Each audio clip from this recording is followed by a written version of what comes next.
our God is a consuming fire. So that speaks of his authority. That speaks of his rulership. That speaks of his judgment.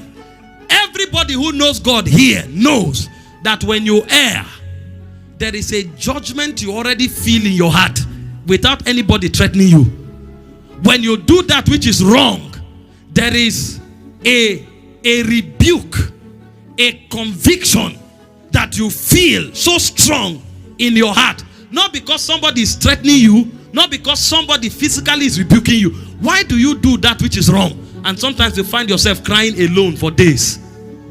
That is the tangibility of your God. That he exists as a judge.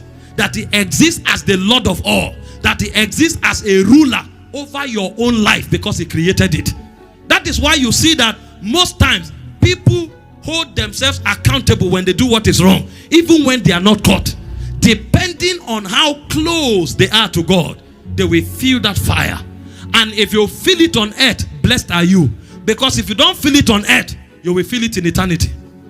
But one way or the other, he must manifest that fire. That fire speaks of his judgment. It speaks of his justice. It speaks of his authority and his rulership. So although God is spirit, but God manifests through love, through light, and through fire. It is on this note that even though we don't see our God, but we can feel his tangibility. I feel God's tangibility in his love disposition towards me. I feel God's tangibility in the manifestation of his light in my life. In my confusion, God shows up. In my darkness, God shows up. In my limitations, God shows up. And many times, beyond my natural ability, God demonstrates his light by bringing victory in areas where I'm defeated. And over and above that, I know God's tangibility in his judgments. I know God's tangibility in his authority over my life.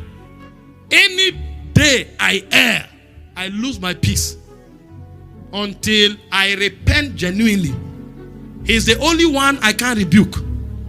He's the only one I can't deceive. I can err and somebody around me tells me you did this, I say, get out. Do you know what you're talking about?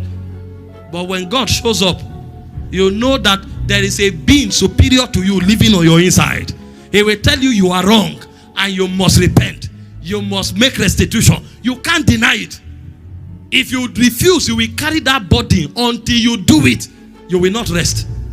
That is the fire of God. And it comes to also purify you so that you are accepted in his realm.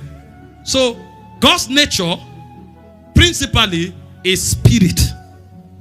But the expression of that nature in order for us to feel his tangibility is in his love, in his light, and in his fire.